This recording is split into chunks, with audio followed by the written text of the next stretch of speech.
आप सभी को मेरा नमस्कार हो। आज मैं आपको एक कथा सुनाने जा रहा हूँ। उसमें अश्वमेध की कथा है और अश्व की पूजन की कथा है। इसमें दोनों बातें दी हुई हैं कि भगवान श्री रामचंद्र ने अश्वमेध यज्ञ कराया था, वो कैसे क्या हुआ था उसका विवरण है संक्षिप्त में। और जो भगवान ने अश्व छोड़ा था उसी का भी संक्षेप में कहानी है कि अश्व पहले कौन था। तो इसे आप वीडियो को पूरी सुनेंगे तभी आपको पता चल पाएगा कि ये कैसे क्या हुआ। आपको मेरी कथा अच्छी लगे तो लाइक करते रहें तो मेरा उत्साह और बढ़ता रहेगा। और आपकी मेरी वीडियो सारी सुननी हो आपको तो पहले सब्सक्राइब करें, उसके बाद ऑल सब्सक्राइब करें तो मेरी जितनी भी वीडियो बनेंगी वो आपके फ़ोन में अपने आप पहुंचती रहेंगी। आप उनको देख करके हो सके तो अपने जीवन को कुछ लाभ उठा लें। यही मेरी आशा है कि आप इसका लाभ उठाएं। तो शेष जी कहते हैं कि लक्ष्मण ने आकर अपने जानकी के चरणों में प्रणाम किया और विनयशील लक्ष्मण को आया देख पुनः अपने बुलाए जाने की बात सुनकर सीता ने कहा कि सुमित्रा नंदन, मुझे श्री रामचंद्र जी ने महान वन में त्याग दिया है, अतः अब मैं कैसे चल सकती हूँ। यहाँ महर्षि वाल्मीकि के आश्रम पर रहूंगी और निरंतर श्री राम का स्मरण किया करूंगी। और उनकी बात सुनकर लक्ष्मण जी ने कहा कि माता जी, आप पतिव्रता हैं, श्री रघुनाथ जी बारंबार आपको बुला रहे हैं। पतिव्रता स्त्री अपने पति के अपराध को मन में नहीं लाती, इसलिए इस उत्तम रथ पर बैठिए और मेरे साथ चलने की कृपा कीजिए। यह बात मैं आपको पद्म पुराण से सुना रहा हूँ, क्योंकि अगर ये सारी बातें हमारे संत तुलसीदास जी ने उसमें लिख दें तो रामायण बहुत बड़ी बन जाएगी। उसको रखने उठाने में भी दिक्कत होगी और पढ़ने भी में काफ़ी समय लगेगा। उन्होंने रामायण को इस तरह से लिखा है कि हम रामायण को पढ़ लें और पढ़कर उसका आनंद उठाएं। उसमें सारी बातें वो लिखने में इसीलिए उन्होंने नहीं लिखा कि रामायण बहुत बड़ी हो जाएगी, और कोई बात नहीं है। तो रामायण की बातें कुछ ऐसी हैं जो हमारे पुराणों में मिल जाती हैं, उनमें उसकी व्याख्या दी हुई है। अब कोई कहे कि ये बात गलत है, ये सही है, उस बात को कहना यहाँ मेरे हिसाब से ठीक नहीं है, क्योंकि बहुत से हमारे महान पुरुष कुछ आध्यात्म रामायण को लेते हैं, कुछ भावार्थ रामायण को लेते हैं, कुछ आनंद रामायण को लेते हैं। उनमें बातों में कुछ भिन्न भिन्न अंतर आ जाता है, उसी को लेकर के बैठ जाते हैं, उसमें ये लिखा है, उसमें ये लिखा है। तो यह एक बुद्धिमान पुरुष या महान ज्ञानी पुरुष को ऐसी बात शोभा नहीं देती है कि उसमें ऐसा लिखा है, उन्होंने ऐसा क्यों किया। जिसकी जो समझ में आया था विद्वानों ने उसका अर्थ लगा कर लिख दिया। अब सत्य है या असत्य है ये तो भगवान जाने, ये सब भगवान की माया है। भगवान की माया में हम ही सभी जीव मनुष्य मोहित हो गए, उसका हम सही अर्थ नहीं निकाल पाते और ना ही हम सही अर्थ निकाल पाएंगे क्योंकि हम माया के वश में हैं, माया प्रभु के वश में है। हम इस माया से तभी निकल सकते हैं जब प्रभु की कृपा होगी, प्रभु की माया हटेगी, तभी हम कुछ प्राप्त कर सकते हैं। हम माया में लिपटे हुए हैं, हम कुछ ज्ञान प्राप्त करने में तो भगवान की कृपा चाहिए, तभी कुछ हो सकता है। तो सीता जी कहती हैं कि पति को ही देवता मानने वाली जानकी ने लक्ष्मण की ये सब बातें सुनकर आश्रम की संपूर्ण तपस्विनी स्त्रियों तथा वेद वेदता मुनियों को प्रणाम किया और मन ही मन श्री राम का स्मरण करती हुई वे रथ पर बैठकर अयोध्यापुरी की ओर चली। उस समय उन्होंने बहुमूल्य वस्त्र और आभूषण धारण किए थे। क्रमशः नगरों में पहुंचकर वे सरयू नदी के तट पर गईं, जहां स्वयं श्री रघुनाथ जी ने विराजमान थे। पतिव्रत्य में तत्पर रहने वाली सुंदरी सीता वहां जाकर रथ से उतर गई और लक्ष्मण के साथ श्री रामचंद्र जी के समीप पहुंचकर उनके चरणों में लग गई। प्रेम विहला जानकी को आई देख श्री रामचंद्र जी ने बोले, साध्वी, इस समय तुम्हारे साथ में यज्ञ की समाप्ति करूंगा। राम भगवान कह रहे हैं सीता माता से कि इस समय तुम्हारे साथ मैं यज्ञ की समाप्ति करूंगा। इसके बाद सीता महर्षि वाल्मीकि तथा अन्य ब्रह्म ऋषियों को नमस्कार करके माताओं के चरणों में प्रणाम करने के लिए उत्कंठ पूर्वक उनके पास गईं। वीर पुत्रों को जन्म देने वाली अपनी प्यारी बहू जानकी को आती देख कौशल्या को बड़ा हर्ष हुआ। उन्होंने सीता को बहुत आशीर्वाद दिया। कैकेयी ने भी विदेह नंदिनी को अपने चरणों में प्रणाम करती देखकर आशीर्वाद देते हुए कहा कि बेटी, तुम अपने पति और पुत्रों के साथ चिरकाल तक जीवित रहो। इसी प्रकार सुमित्रा ने भी पुत्रवत्री जानकी को अपने पैर पर पड़ी देख उत्तम आशीर्वाद दिया।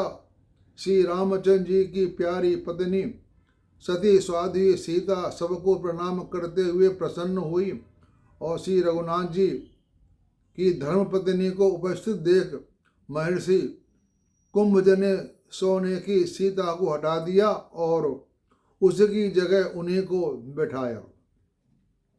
उस समय यज्ञ मंडप में सीता के साथ बैठे हुए श्री रामचंद्र जी की बड़ी शोभा हुई। फिर उत्तम समय आने पर श्री रघुनाथ जी ने यज्ञ का कार्य आरंभ किया। उन्होंने उत्तम बुद्धि वाले वशिष्ठ से पूछा, स्वामिन, उन्होंने उत्तम बुद्धि वाले वशिष्ठ जी से पूछा, स्वामिन, अब इस श्रेष्ठ यज्ञ में कौन सा आवश्यक कर्तव्य बाकी रह गया है? तो राम की बात सुनकर महाबुद्धिमान गुरुदेव ने कहा कि अब आपको ब्राह्मणों की संतोषजनक पूजा करनी चाहिए। यह सुनकर श्री रामचंद्र जी ने महर्षि कुंभज को पूज्य मानकर सबसे पहले उन्हीं की पूजन किया। रत्न और सुवर्णों से अनेकों भार मनुष्य में भरे हुए कई देश तथा अत्यंत प्रीतिदायक वस्तु में दक्षिणा देकर उन्होंने पत्नी सहित अगस्त मुनि का सत्कार किया।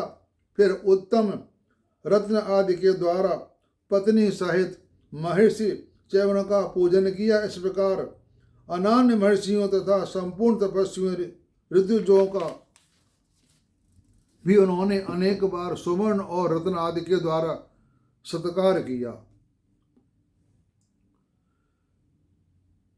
सीता जी के साथ सोने के घड़े में जल से आने के लिए गए। उनके पीछे मांडवी के साथ भरत, उर्मिला, साथ लक्ष्मण, सुधकीर्ति के साथ शत्रुघ्न, कांति माता के साथ पुष्कल, कोमला के साथ लक्ष्मी निधि, महामूर्ति के साथ विभीषण, सुमनोहरि के साथ सुरत तथा मोहन के साथ सुग्रीव भी चले। इसी प्रकार कई राजाओं की वशिष्ठ ऋषि ने भेजा। उन्होंने स्वयं शीतल भी एवं पवित्र जल से भरी हुई सरयू में जाकर वेद मंत्र के द्वारा उस जल को अभिमंत्रित किया और बोले, हे जल, तुम संपूर्ण लोगों की रक्षा करने वाले श्री रामचंद्र जी के यज्ञ के लिए निषिद्ध किए हुए इस अश्व को पवित्र करो। तो मुनि के अभिमंत्रित किए हुए उस जल को राम आदि सभी राजा ब्राह्मणों द्वारा सुसंस्कृत यज्ञ मंडप में ले आए। उस निर्मित जल से दूध के समान श्वेत अश्व को नहलाकर उस श्वेत अश्व को घोड़े को नहलाकर महर्षि कुमुद ने मंत्र द्वारा राम के हाथ से उसे अभिमंत्रित कराया और श्री रामचंद्र जी अश्व को लक्ष्य करके बोले, महावा ब्राह्मणों, भरे हुए इस यज्ञ मंडप में तुम मुझे पवित्र करो। ऐसा कहकर श्री राम ने सीता के साथ उस अश्व का स्पर्श किया। उस संपूर्ण ब्रह्मांड को कौतूहलवश यह बड़ी विचित्र बात मालूम पड़ी। वे आपस में कहने लगे, अहो, जन के नाम का स्मरण करने से मनुष्य बड़े बड़े पापों से छुटकारा पा जाते हैं। वे ही श्री रामचंद्र जी ये क्या कह रहे हैं? क्या अश्व इन्हें पवित्र करेगा? यज्ञ मंडप में श्री राम के हाथ का स्पर्श होते ही उस अश्व ने पशु शरीर का परित्याग करके तुरंत दिव्य रूप धारण कर लिया। घोड़े का शरीर छोड़कर दिव्य रूपधारी मनुष्य के रूप में प्रकट हुए और उस अश्व को देखकर यज्ञ में आए हुए सब लोगों का बड़ा विस्मय, बड़ा अचंभा लगा। यद्यपि श्री रामचंद्र जी स्वयं सब कुछ जानते थे, तो भी सब लोगों को इस रहस्य का ज्ञान कराने के लिए उन्होंने पूछा, दिव्य शरीर धारण करने वाले पुरुष तुम कौन हो? भगवान राम पूछ रहे हैं। उन्हें पता था, लेकिन फिर भी उन्होंने पूछा सबको दिखाने के लिए। अश्व योनि में क्यों पड़े थे तथा इस समय क्या करना चाहते हो, ये सब बातें बताओ। भगवान राम कह रहे हैं कि आप अश्व योनि में कैसे बढ़े, ये सब कथा मुझे सुनाओ। तो राम की बात सुनकर दिव्य रूपधारी पुरुष ने कहा, भगवान, आप बाहर और भीतर सर्वत्र व्याप्त हैं, अतः आपसे कोई बात छिपी नहीं है।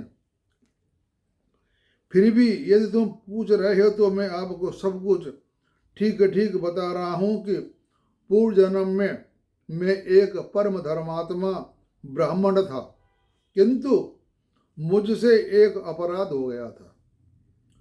एक दिन मैं पापहारिणी सरयू के तट पर गया और वहां स्नान, पितरों का तर्पण तथा विधि पूर्वक दान करके वेदोक्त रीति से आपका ध्यान करने लगा।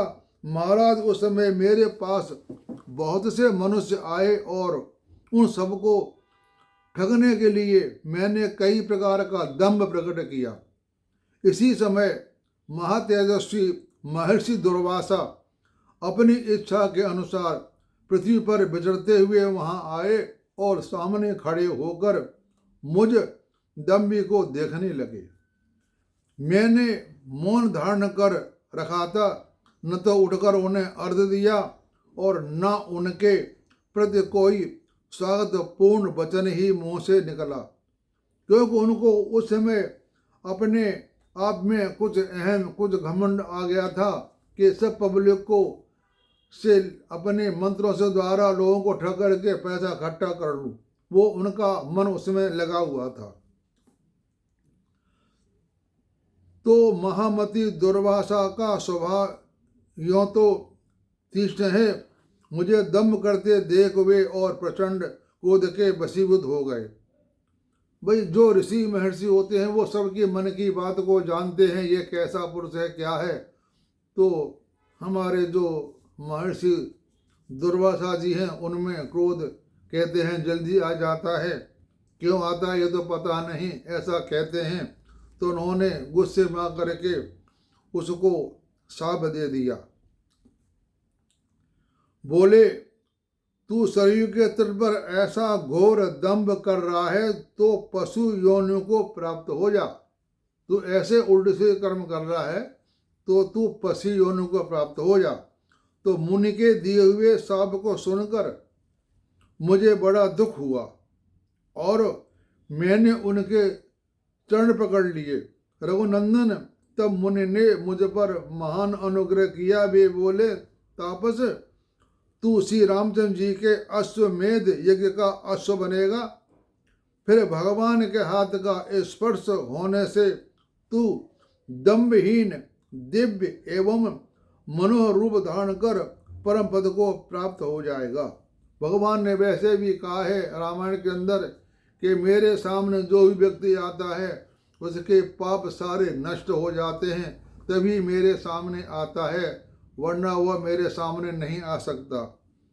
तो मेरे सामने आने से उनके सारे पाप नष्ट हो जाते हैं।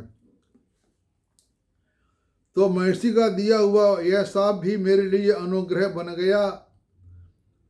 राम अनेकों जन्मों के पश्चात देवता आदि के लिए भी जिसकी प्राप्ति होना कठिन है, वही आपकी अंगुलियों का अत्यंत दुर्लभ स्पर्श आज मुझे प्राप्त हुआ है।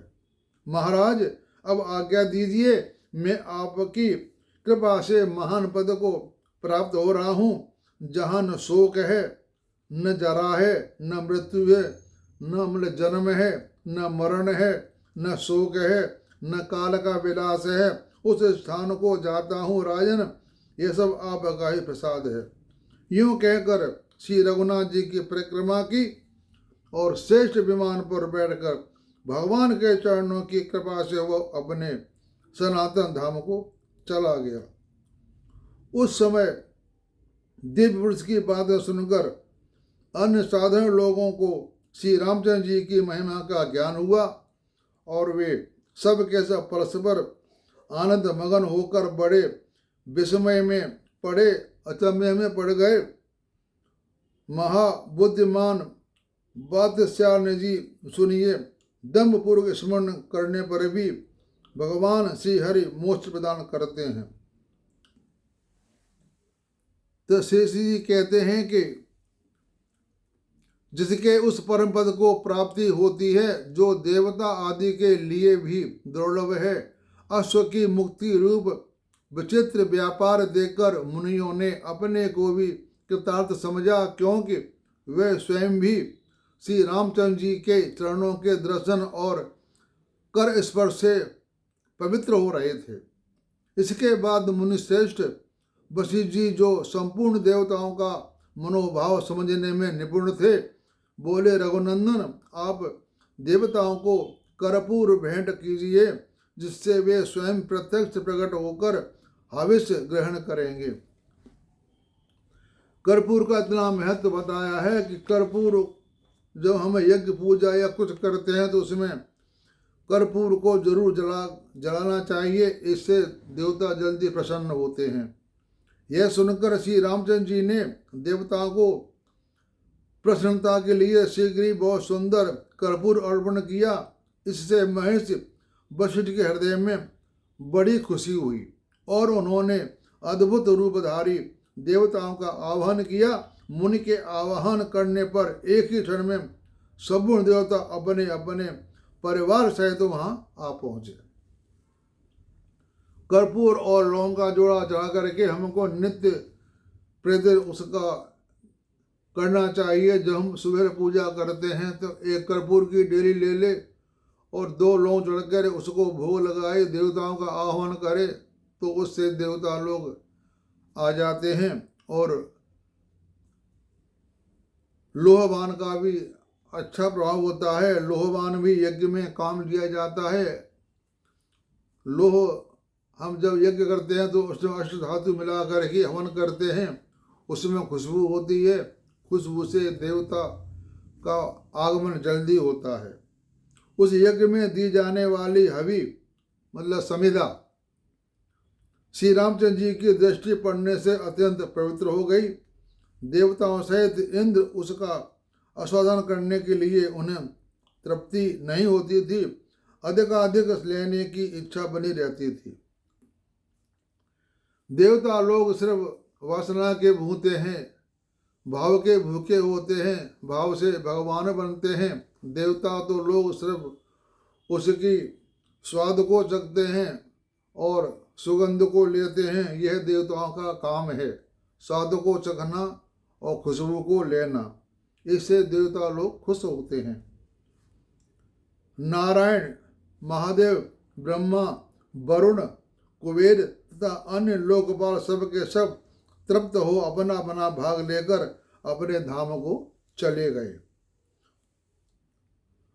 उन सबको भगवान ने चारों दिशाओं में राज्य दिया था और उनको भी संतुष्ट होकर श्री रघुनाथ जी को उत्तम आशीर्वाद दिए।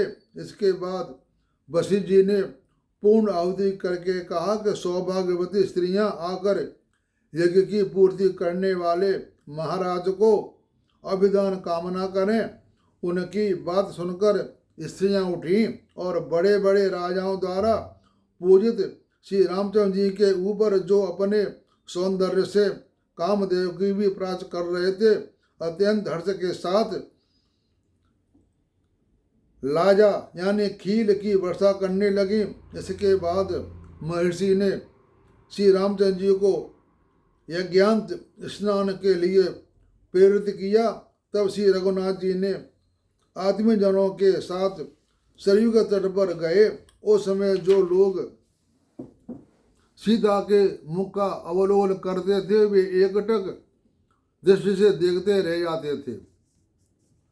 उनकी आंखें इससे नहीं रहती थीं जिनके हृदय में चिरंतकाल काल के भगवान के दर्शन की लालसा लगी हुई थी। वे लोग महाराज श्री राम को सीता के साथ सरयू की ओर जाते देखकर आनंद में मगन हो गए। अनेकों नट और गंधर्व उज्ज्वल यश का गान करते हुए सर्वलोक नमस्कृत महाराज के पीछे पीछे गए तो नदी का मार्ग झुंड के झुंड स्त्री पुरुषों से भरा था। उसी से चलकर वे शीतल एवं पवित्र जल से परिपूर्ण सरयू के नदी के तट पर पहुँचे और इसके बाद भगवान चरणों की धूल से पवित्र हुए। विश्व बंदित जल में संपूर्ण राजा तथा साधारण जन समुदाय के लोग भी उतरे। धर्मात्मा श्री रामचंद्र जी की सरयू के पावन जल प्रवाह में सीता के साथ चिरकाल तक क्रीड़ा करके बाहर निकले। फिर उन्होंने धौत वस्त्र धारण किया, किरीट और कुंडल पहने तथा केयूर और कंकड़ की शोभा को भी अपनाया। इस प्रकार वस्त्र और आभूषणों से विभूषित होकर करोड़ों गंधर्वों को सुषमा धारण करने वाले श्री रामचंद्र जी अत्यंत सुशोभित हुए। उस समय कितने ही राजा महाराजा उनकी स्तुति करने लगे। महामना श्री रघुनाथ जी ने सरयू के पावन तट पर उत्तम वर्ण से सुशोभित यज्ञ यूप की स्थापना करके अपनी भुजाओं के बल से तीनों लोकों की अद्भुत संपत्ति प्राप्त की, जो दूसरे नरेशों के लिए सर्वथा दुर्लभ है। इस तरह भगवान श्री राम ने जनक नंदिनी सीता के साथ 3 अश्वमेध यज्ञों का अनुष्ठान किया तथा त्रिभुवन में अत्यंत दुर्लभ और अनुपम कीर्ति प्राप्त की। तो बादशाह नारायण जी, आपने जो श्री रामचंद्र जी का उत्तम कथा के विषय में प्रश्न किया सो मैंने आपको वर्णन कर दिया। अश्वमेध यज्ञ का वृतांत मैंने आपको सुना दिया और अश्वमेध का घोड़ा कौन था उसके बारे में मैंने बता दिया। अब मैं अपनी वाणी को विराम देता हूँ। आप सबको सुनने वालों का मैं आपको हृदय से धन्यवाद करता हूँ।